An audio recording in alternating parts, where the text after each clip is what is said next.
চতুর্থ অধ্যায় থেকে তৃতীয় ক্লাসে স্বাগতম জানাচ্ছি। আমি মোহাম্মদ কামরুজ্জামান। তো আজকে তোমাদের আমি যেসব বিষয়ে আলোচনা করব তা হলো তড়িৎ রাসায়নিক সারি সম্পর্কে তোমরা জানতে পারবে, কোষ বিভব প্রমাণ কোষ বিভব সম্পর্কে জানতে পারবে, গাণিতিক সমস্যা সমাধান করতে পারবে। তো প্রথমে আমি দেখাই তোমাদের তড়িৎ রাসায়নিক সারি। তো দেখো, প্রথমে সংজ্ঞাটা দেওয়া আছে। সংজ্ঞায় কি বলা আছে? তড়িৎদ্বার বিভবের উপর ভিত্তি করে তথা তড়িৎদ্বারের জারণ বিভবের নিম্নক্রম বা বিজারণ বিভবের উচ্চক্রম অনুসারে তড়িৎদ্বার সমূহকে সাজিয়ে যে তালিকা তৈরি করা হয় তাকে তড়িৎ রাসায়নিক সারি বলা হয়। আচ্ছা, এখন আমি বাম পাশে এই যে এটা দেখতে পাচ্ছ তুমি, এখানে তোমরা দেখতে পাচ্ছ বাম পাশে এটা প্রমাণ জারণ বিভবের ভিত্তিতে সাজানো হয়েছে। জারণ বিভবের ভিত্তিতে লিথিয়ামের জারণ বিভব +3.04। আবার ডান পাশে আছে বিজারণ বিভবের ভিত্তিতে লিথিয়ামের বিজারণ বিভব -34। তো এখান থেকে তোমাদের কিন্তু একটা জিনিস শেখার আছে, তা হলো কোনো একটা তড়িৎদ্বারের জারণ বিভব যা হয় বিজারণ বিভবের মান তাই হয়। এখানে +0.34, এখানেও 0.34 আছে, কিন্তু এটা প্লাস আর এটা হলো মাইনাস, তাহলে চিহ্নটা শুধু বিপরীত হচ্ছে, তাহলে মান একই হচ্ছে। তাহলে জারণ বিভব আর বিজারণ বিভবের মান সেম থাকে আর চিহ্নটা বিপরীত হয়। এটা একটা তোমরা জানলে। আর অবশ্যই সংজ্ঞা জানবে এটা কিসের উপর ভিত্তি করে তড়িৎদ্বার বিভবের মান অনুসারে সাজানো হয়েছে। আবার ডান পাশেও দেখতে পাচ্ছ এটা তড়িৎদ্বার বিভবের মান অনুসারে সাজানো হয়েছে, কিন্তু বাম পাশেরটা হলো জারণ বিভবের মান অনুসারে আর এই ডান পাশেরটা হলো বিজারণ বিভবের মান অনুসারে। তবে তোমাদের এই ক্ষেত্রে আমার বলে রাখা দরকার যে আন্তর্জাতিক যে সংস্থা, রসায়ন সংস্থা IUPAC বা ইউপেক বলি আমরা সংক্ষেপে, সেখানে কিন্তু তড়িৎদ্বার বিভব বলতে বিজারণ বিভবটাকেই বোঝানো হয়। অর্থাৎ যদি উল্লেখ না থাকে জারণ বিভব ও বিজারণ বিভব লেখার ব্যাপারে, এটা প্রশ্ন করা হলো যে ফর এক্সাম্পল ম্যাগনেসিয়ামের তড়িৎদ্বার বিভব লেখো, তো তুমি কোনটা লিখবে? তুমি অবশ্যই বিজারণ বিভবটা লিখবে, কারণ বিজারণ বিভবটাকেই ইউপ্যাক স্বীকৃত দিয়েছে যে একটা কোনো উল্লেখ না থাকলে এটা লিখতে হবে। যেমন এটা হলো ম্যাগনেসিয়ামের বিজারণ বিভব -2.37 ভোল্ট, এর একক কিন্তু আবার ভোল্ট। সো তোমরা এই সারিটা সম্পর্কে জানলে তো তোমাদের পরীক্ষার জন্য ইম্পর্টেন্ট, এটা অবশ্যই সারির সংজ্ঞা, সারি সম্পর্কে ধারণা রাখতে হবে। এখন আসো এই সারির গুরুত্ব কি। তো জারণ বিভব বিজারণ বিভবের উপর ভিত্তি করে এই সারি তৈরি করা হয়েছে।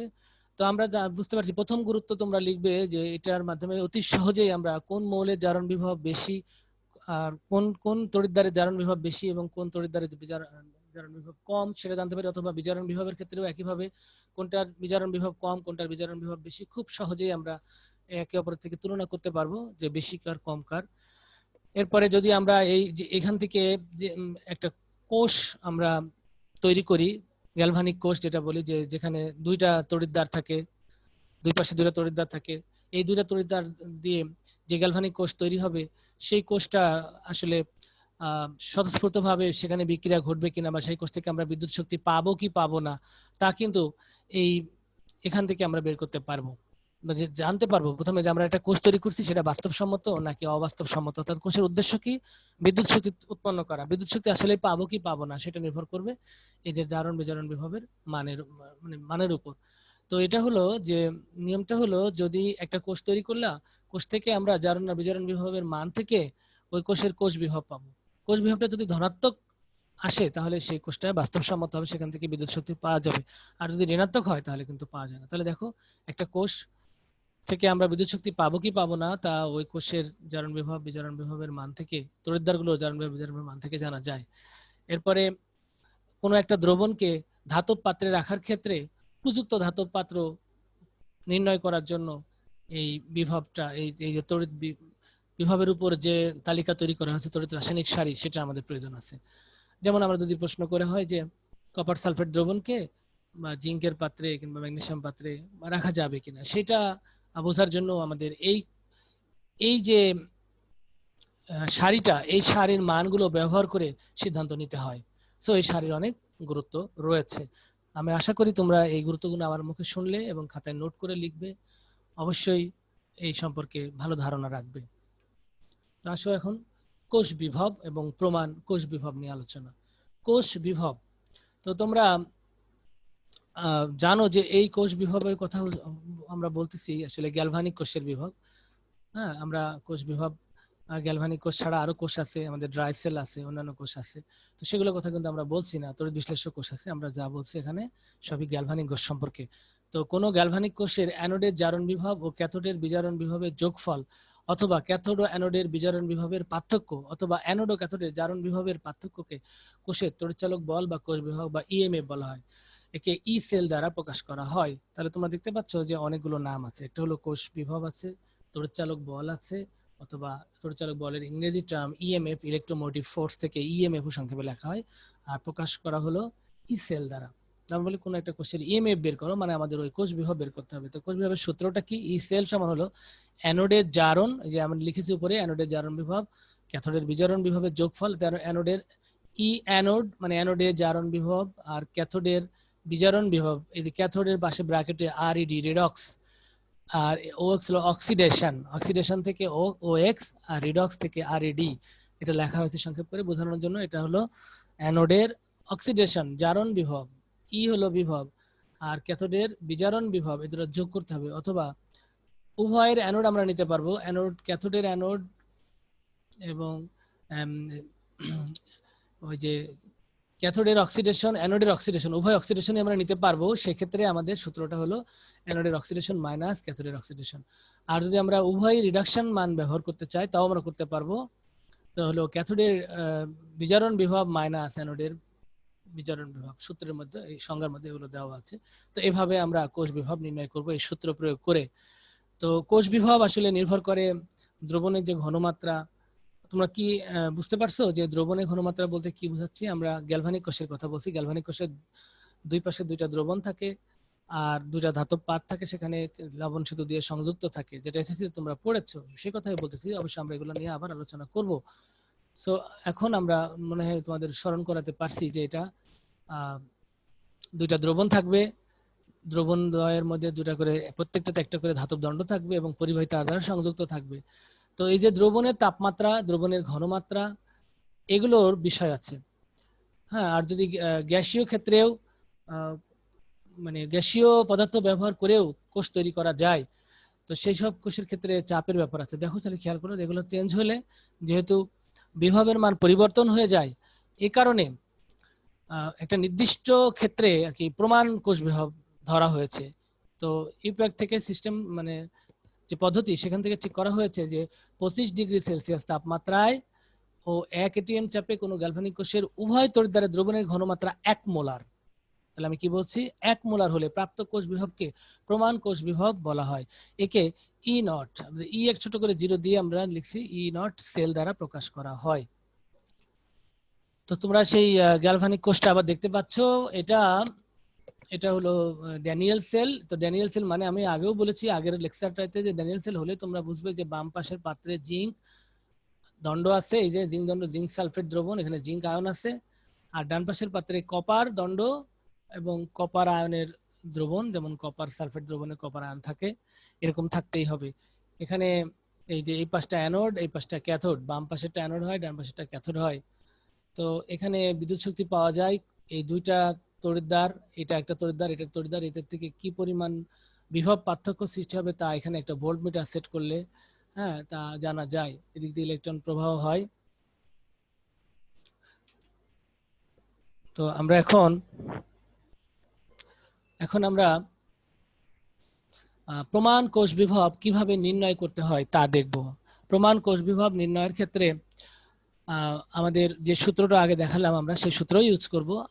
আর এটা হলো ড্যানিয়েল কোষের প্রমাণ কোষ বিভব। তোমরা জানো ড্যানিয়েল কোষের বাম পাশে থাকে জিঙ্ক দণ্ড আর জিঙ্ক লবণের দ্রবণ, আর ডান পাশে থাকে কপার লবণের দ্রবণে কপার দণ্ড। তো এখানে অ্যানোড হিসাবে কাজ করে জিঙ্ক এবং ক্যাথোড হিসাবে কাজ করে কপার তড়িৎদ্বার। তো আমাদের এক্ষেত্রে এটা হলো কোষ সংকেত। তাহলে তোমরা কোষ বিভব ছাড়াও অনেকগুলো বিষয় আমাদের জানতে হবে। এটা হলো কি? এটা এই যে জিঙ্ক অবলিক জিঙ্ক 2 প্লাস, এটা হলো উলম্ব দুইটা রেখা দিছি আমরা, তারপরে কপার 2 প্লাস অবলিক কপার, এটা হলো কোষ সংকেত। এটা কোষের ডায়াগ্রামও বলা হয়, এটা কোষ ডায়াগ্রাম বা কোষ সংকেত। এটার মাধ্যমে আসলে আমরা ওই চিত্র নায়কে কোষটাকে প্রকাশ করছি। এক্ষেত্রে যে লিখে দিচ্ছি আমি, অ্যানোড আর কপারটা হলো ক্যাথোড, জিঙ্কটা অ্যানোড এবং কপারটা ক্যাথোড ব্যবহার হয়। অ্যানোডে অর্ধকোষ বিক্রিয়া কি হচ্ছে? এখানে জিঙ্ক ইলেকট্রন ছেড়ে দিবে দুইটি ইলেকট্রন মুক্ত হবে, আর কপার আয়ন ইলেকট্রন গ্রহণ করবে। এভাবে কোষ বিক্রিয়া পাবো। কোষ বিক্রিয়া হলো zinc plus copper 2 plus, zinc 2 plus আর কপার, এই হলো কোষ বিক্রিয়া, এটা কোষ সংকেত। আর এখন আমরা কোষ বিভব, কোষ বিভবের প্রতীক কি? ই নট সেল। এটা যেহেতু প্রমাণ কোষ বিভব নির্ণয় করছি, ই নট লিখেছি। E not cell, E not anode oxidation plus cathode reduction. তো অ্যানোডের এখানে ব্যবহার করা হয়েছে জারণ, জিঙ্কের জারণ হবে আর কপারের বিজারণ হবে। আমরা এখানে যে অ্যানোড, এই বিক্রিয়ার ক্ষেত্রে যে অ্যানোড সেটাই ব্যবহার করলাম, এবং এই ক্ষেত্রে যে ক্যাথোড সেটাই লিখলাম, কপার ক্যাথোড এবং জিঙ্ক অ্যানোড। এরপর এই মানগুলো ওই যে ডানে ওই প্রশ্ন সাধারণত দেওয়া থাকে, দেওয়া না থাকলে তোমাদের মুখস্থ থাকতে হবে।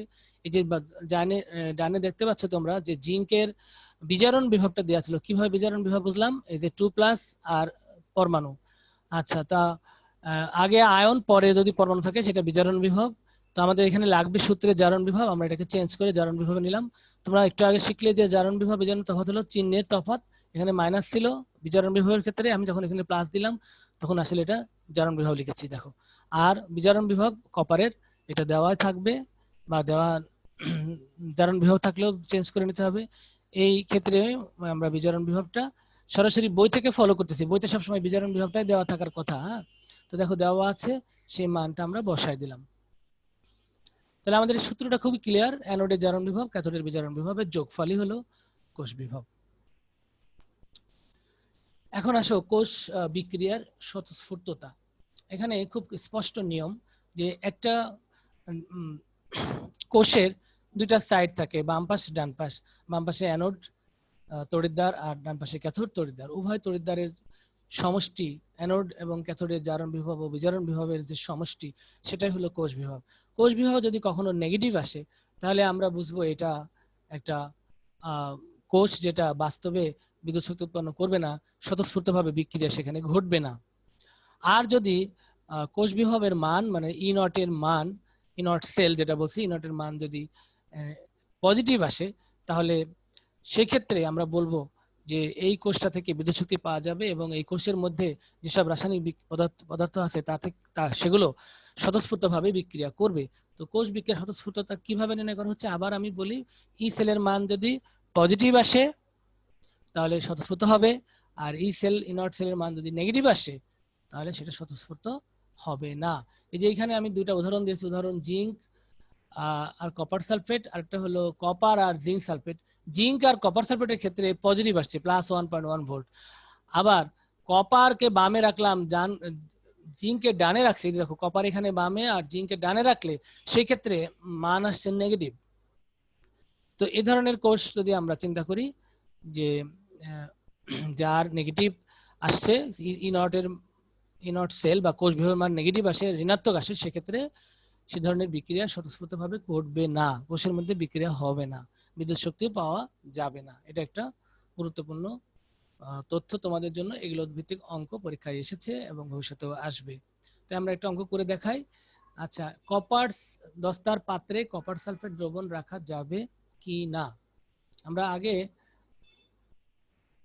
এখানে কিন্তু আমরা কোষ বিভবটা নির্ণয় করেছি, দেখো এখানে মানটা বসে 1.1 ভোল্ট নির্ণয় করেছি। তারপরে আবার আমরা এই ধরনের অঙ্কগুলো আর কি কি উপায়ে অঙ্কগুলো আসে সেটা আমরা দেখাতে চেষ্টা করি। এই যে দস্তার পাত্রে কপার সালফেট দ্রবণ রাখা যাবে কিনা, সবসময় মনে করবা যে এক্ষেত্রে মনে রাখতে হবে যে কপার হলো সালফেট দ্রবণ, দ্রবণটাকে ক্যাথোড হিসেবে বিবেচনা করবা, আর যে পাত্র সেটা অ্যানোড হিসেবে বিবেচনা। এতে দস্তার পাত্র অ্যানোড এবং কপার ক্যাথোড হিসেবে কাজ করবে। কোষ সংকেত হবে জিঙ্কের জারণ, আর যেটা অ্যানোড দস্তা পাত জারণ, আর কপারের ক্ষেত্রে হবে বিজারণ ডান পাশে, আর এটা হলো লবণ চতুর বাম পাশে রেখেছি। এই বিক্রিয়াগুলোও লিখবা, এবং আমরা রেজাল্ট পেলাম কি 1.1 ভোল্ট। যেহেতু কোষ বিভবের মান ধনাত্মক, এখানে মাইনাস আসে নাই, সেহেতু কোষ বিভব স্বতঃস্ফূর্তভাবে বিক্রিয়া ঘটবে, কোষ বিক্রিয়া স্বতঃস্ফূর্তভাবে ঘটবে, ফলে দস্তার পাত্র ক্ষয়প্রাপ্ত হবে। কোষ বিক্রিয়া ঘটলে আসলে দস্তার পাত্র, দেখো এখানে দস্তা ছিল, হয়ে গেল দস্তার আয়ন, তো ক্ষয়প্রাপ্ত হবে। সুতরাং দস্তার পাত্রে কপার সালফেট দ্রবণ রাখা যাবে না, সিদ্ধান্ত দিয়ে দিলাম। তো আমাদের একটু আগে যেসব অঙ্কগুলো করলাম, এই পর্যন্ত যেসব অঙ্কগুলো আলোচনা করা হলো, এগুলোর ক্ষেত্রে উভয় যে তড়িৎদ্বারের দ্রবণের ঘনমাত্রা 1 মোলার এবং তাপমাত্রা 25 রেখেই বিবেচনা করা হয়েছে। তাপমাত্রা 25 রেখে বিবেচনা করা হয়েছে। যদি এমন হয় যে কোনো তড়িৎদ্বার এর ঘনমাত্রা, দ্রবণের ঘনমাত্রা 1 মোলার নেই, কিংবা তাপমাত্রা 25 নাই, এক বা একাধিক দুইটা তড়িৎদ্বার থাকে, যে কোনো একটার যদি চেঞ্জ হয়ে যায় তাপমাত্রা বা ঘনমাত্রা বা উভয়টারই চেঞ্জ হয়ে যায় তাপমাত্রা ঘনমাত্রা, তাহলে সেটাকে আমরা আর প্রমাণ কোষ বা আদর্শ কোষ বলবো না, সেক্ষেত্রে আমরা বলবো অনাদর্শ কোষ। তো অনাদর্শ কোষের কোষ বিভাব নির্ণয়ের জন্য একটা সূত্র বা সমীকরণ তোমাদের শিখতে হবে, এটাকে আমরা বলি নানস্টের সমীকরণ। এই যে অনাদর্শ কোষের ক্ষেত্রে নানস্টের সমীকরণের সাহায্যে কোষ বিভব গণনা করা হয়। আবার আমি সংজ্ঞাটা পড়তেছি, কোনো গ্যালভানিক কোষের উভয় দ্রবণের ঘনমাত্রা যদি 1 মোলার না হয় অথবা তাপমাত্রা যদি 25 ডিগ্রি সেলসিয়াস না হয়, তবে তাকে অনাদর্শ কোষ বলা হয়। নিশ্চয়ই সংজ্ঞাটা মুখস্থ করবে এবং ভালো করে বোঝার চেষ্টা করবে, বারবার পড়বে। আর এসব ক্ষেত্রে আমরা কিভাবে অঙ্ক করব, সেক্ষেত্রে হলো ই সেল সমান E not cell minus RT by NF ln Q. আমি একে একে বুঝাই। ই নট সেল তো বুঝতেই পারছো, এটা প্রমাণ অবস্থায় যেটা হয়তো সেটা ব্যবহার করতে হবে।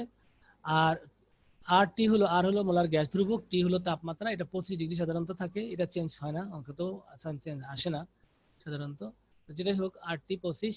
এন হলো যেটুক ইলেকট্রন ট্রান্সফার হয়, নাম্বার অফ ইলেকট্রন ট্রান্সফার্ড। যে এই যে আমরা ড্যানিয়েল কোষ দেখালাম, সেখানে ড্যানিয়েল কোষে জিঙ্ক 2টা ইলেকট্রন ত্যাগ করে, তো এটা হলো 2 হলো এন এর value 2 electron, number of electron যেটা অ্যানোড ক্যাথোডের বিক্রিয়ায় অংশগ্রহণ করছে। তারপরে টি হলো তাপমাত্রা বললাম, আর এফ হলো 1 ফ্যারাডে 96,500 এর মিনিং মান এফ এর মান হলো 96,500 কুলম্ব 1 ফ্যারাডে। আর লন কিউ, লন তো বুঝোই, এটা একটা মানে রাশি, আর এটা হলো কিউ, এটা গাণিতিক মানে অপারেটর বলা হয় লন। আর এটা হলো কিউ, কি কিউ হলো উৎপাদ আয়নের ঘনমাত্রা আর বিক্রিয়ক আয়নের ঘনমাত্রার অনুপাত। আমি আবার বলছি কিউ কি, কিউ হলো কোএফিশিয়েন্ট, ভাগফল। কিসের ভাগফল? উৎপাদ আয়নের ঘনমাত্রা এবং বিক্রিয়ক আয়নের ঘনমাত্রার ভাগফলটা হলো কোএফিশিয়েন্ট। ভাগফল ইংরেজি কি? কোএফিশিয়েন্ট। সেই কোএফিশিয়েন্ট থেকে আসছে কিউ। কিসের ভাগফল? উৎপাদ আয়নের ঘনমাত্রার ভাগফল আর বিক্রিয়ক আয়নের ঘনমাত্রার ভাগফল। তো আমরা একটা অঙ্কের মধ্যে এগুলো যখন করাবো, আরো এই মানগুলো কিভাবে বসিয়েছি সেটা দেখাবো। উৎপাদনের ঘনমাত্রা, বিক্রিয়কের ঘনমাত্রা, তাহলে এটুকু অন্তত জেনে রাখো যে উৎপাদনের ঘনমাত্রা আর বিক্রিয়কের ঘনমাত্রার ভাগফল হলো কিউ। তো কিউ হলো কোশেন্ট থেকে আসছে শব্দটা, ইংরেজি টার্ম, ভাগফল ইংরেজি হলো কোশেন্ট। আচ্ছা, ইনঅট সেল, এখানে আমরা লনকে যদি আমরা লগ করি তাহলে 2.303 RT by NF log Q লিখতে পারবো। এখন আমি এইটা কিভাবে পেলাম? এটা পেলাম আসলে কি 2.303, আর এর মান 8.316, আর টির মান হলো 25 মানে 298 কেলভিন, আর এফ হলো ফ্যারাডে 96,500। এন বাদে এখানে আসলে সবগুলো ধ্রুবক, এন বাদে এখানে সবগুলো ধ্রুবক। এই ক্যালকুলেশন করলে 2.303 ইন্টু আর এর ভ্যালু এবং টির ভ্যালু গুণ করে যদি এফ এর ভ্যালু দ্বারা ভাগ করি, তাহলে রেজাল্ট এটা আসে 0.0592 বাই এন। এন হলো ইলেকট্রনের সংখ্যা, সেটা থাকছে, বাকিগুলো থাকতেছে না। আর টি এবং এফ এর পরিবর্তে আমরা এবং 2.303 এটাও বাদ হয়ে যাচ্ছে, তারপর থাকতেছে হলো 0.0592। এটা খুব একটা ইম্পর্টেন্ট সমীকরণ, যে সমীকরণের সাহায্যে আমরা অঙ্কগুলো করতে পারবো। নাম হলো নানস্টের সমীকরণ। তো দেখো, এখন আমরা নানস্টের সমীকরণ প্রয়োগ করে গাণিতিক সমস্যার সমাধান করব। তোমাদের বললাম একটু আগে যে নানস্টের সমীকরণ কোথায় প্রযোজ্য হবে? যখন কোষটা আদর্শ হবে না, অনাদর্শ হবে, প্রমাণ কোষ নয়, অনাদর্শ কোষ, যেখানে ঘনমাত্রা চেঞ্জ থাকবে, তাপমাত্রাও চেঞ্জ থাকে। সাধারণত তাপমাত্রা চেঞ্জ থাকে না পরীক্ষা অঙ্কগুলোতে, তো এই জন্য কোনো তাপমাত্রা উল্লেখ না থাকলে আমরা ধরে নিব তাপমাত্রা ঠিক আছে, কিন্তু ঘনমাত্রা দেখো এখানে উল্লেখ আছে, এখানে জিঙ্ক 2+, 0.2 m ঘনমাত্রা। আবার কপার আয়ন এখানে 0.2 m, মানে কপার লবণের দ্রবণের ঘনমাত্রা 0.2 m, ওটাও 0.2 m। তো অর্থাৎ 1 মোলার আর নেই। সো এটা একটা অনাদর্শ কোষ। এখানে মানগুলো দেওয়া আছে, জিঙ্কের জারণ বিভবের মান, কপারের জারণ বিভবের মানটা দেওয়া আছে। তো আমরা জানি যে এখানে জিঙ্কের জারণ বিভব ঠিকই কাজে লাগবে, কিন্তু কপারের আবার জারণ বিভবটা লাগবে না। এখানে জারণ বিভব আছে কিন্তু কপারের লাগবে বিজারণ বিভবের মান। আমরা অঙ্ক করার সময় এটা চেঞ্জ করে নেব। আমি আবার বলি, এই যে কপটা হলো জারণ বিভব, এটাও জারণ বিভব, কিন্তু এই ক্ষেত্রে জিঙ্কটা বামে আছে, কপারটা ডানে আছে। ডানেটার বিজারণ বিভবের মান প্রয়োজন হবে অঙ্ক করার জন্য। আচ্ছা, এখন আমরা বিজারণ বিভবের মানটা কিভাবে বের করব? শুধু এই চিহ্নটা চেঞ্জ করে দিলে বিজারণ বিভব হয়ে যাবে। সো ভেরি ইজি এই অঙ্কগুলো। এখন দেখো, পদার্থ কোষ বিক্রিয়া, এই কোষের যে বিক্রিয়াটা হবে, জিঙ্ক ইলেকট্রন ছাড়বে 2টা, আমরা এন ভ্যালু পাওয়া যাচ্ছে এখান থেকে, আর এই কপার সেই ইলেকট্রন গ্রহণ করবে। এখন জিঙ্ক আয়নের ঘনমাত্রা দেওয়া আছে 0.2, এই ব্র্যাকেটে দেওয়া থাকবে এটা 0.2, কপার আয়নের ঘনমাত্রা 0.2, অ্যানোডের প্রমাণ জারণ বিভবের মান জারণ বিভব এই যে দেওয়া আছে 0.76, এটা দেওয়া আছে অঙ্কের মধ্যে। ক্যাথোডে বিজারণ বিভব বের করতে হবে। এখন এখানে জারণ বিভবটা আছে, আমরা অবশ্যই বিজারণ বিভবটাই বসাবো অঙ্ক করার সময়। ঠিক আছে, এইবার এই যে দেখো, এখন আমরা কি করলাম, এই সমীকরণের মধ্যে বসানোর চেষ্টা করি। ই সেল সমান E not cell minus RT by NF ln উৎপাদনের ঘনমাত্রা বিক্রিয়করণ। এই যে কিউ এর ভ্যালু, কিউ হলো উৎপাদনের ঘনমাত্রা বিক্রিয়করণের ঘনমাত্রা। এখানে কিউ হলো এই বিক্রিয়াটা খেয়াল করতে হবে যে এই বিক্রিয়া কেন প্রয়োজন, উৎপাদন কোনটা বিক্রিয়করণ কোনটা এটা বোঝার জন্য। এই বিক্রিয়াটা সেল বিক্রিয়া বা কোষ বিক্রিয়াটা খেয়াল করো। জিঙ্ক হলো উৎপাদন আর কপার হলো বিক্রিয়করণ। এই যে জিঙ্ক উপরে রেখেছি আর কপারটাকে নিচে রেখেছি, কপার আয়নটাকে নিচে রেখেছি আর জিঙ্ক আয়নটাকে উপরে রেখেছি। এই ঘনমাত্রা আমরা জানি 0.2. আর এইখানে আমরা যেটা করেছি যে আমাদের এখানে জারণ বিভবটা দেওয়া আছে, তো সমীকরণটাকে চেঞ্জ করে আমরা জারণ বিভবের মান বসানোর উপযোগী করে নিয়েছি। তো জারণ বিভবের মান বসাইছি এখানেও বসাইছি, কিন্তু এখানে সমীকরণে কিন্তু প্রথমে থাকে প্লাস, যখনই আমি জারণ বিভব বসাবো তখন আমরা এই জায়গাটায় মাইনাস ইউজ করলাম, পরে রেজাল্ট আসলো 1.1। আর যেহেতু সেলটি হিসাবকৃত সেল বিভবের মান ধনাত্মক, তাই এখানেও এই বিক্রিয়াটাও স্বতঃস্ফূর্ত হবে কিনা তাও আমরা সিদ্ধান্ত দিতে পারলাম, এবং আমাদের রেজাল্টও পেয়ে গেছি এই সেলে। তো এক্সট্রা তথ্য হলো যে এটা একটা কোষ হবে, যা এভাবে যে ঘনমাত্রা চেঞ্জ করা হয়েছে তাতেও কিন্তু এটা যে কোষটা হবে সেটা একটা কোষ হবে, এমন কোষ যেটা স্বতঃস্ফূর্তভাবে বিক্রিয়া ঘটবে এবং বিদ্যুৎ শক্তি পাওয়া যাবে। তো আমার মনে হয় এই যে কথাগুলো আমি বললাম এগুলো তোমরা বুঝেছো, কারণ মানে প্রমাণ কোষের ক্ষেত্রে এই সূত্রটা প্রযোজ্য হচ্ছে না। আর এটা কেন প্রযোজ্য হচ্ছে, কারণ এটা একটা অনাদর্শ কোষ, সেখানে ঘনমাত্রা 1 মোলার নেই, এইসব কারণে। তো শিক্ষার্থী বন্ধুরা, তোমাদের উদ্দেশ্যে আরেকটা কথা, যে এখন তোমাদের অবশ্যই বাড়ির কাজ থাকবে, জানো তোমরা এটা তোমাদের একটা রুটিন কাজ। তো বাড়ির কাজ তোমরা কি করবে, তড়িৎ রাসায়নিক সারির গুরুত্ব আমি যেগুলো মুখে বলেছি সেগুলো সুন্দর করে খাতায় লিখবে, প্রয়োজনে ভিডিওটা বারবার দেখবে, দেখে হলেও লেখা শেষ করবে। তারপরে কোষ বিক্রিয়া স্বতঃস্ফূর্ততা আমি এখানে দিয়ে দিচ্ছি, এখানে পড়ার মধ্যে আলোচনা করেছি যে কিভাবে স্বতঃস্ফূর্ততা ব্যাখ্যা করা যায়। এই সেলের মান অর্থাৎ কোষ বিভাগের মান ধনাত্মক আসলে কি হবে, ঋণাত্মক হলে কি হবে তা তোমরা ওখানে সুন্দর করে লিখবে।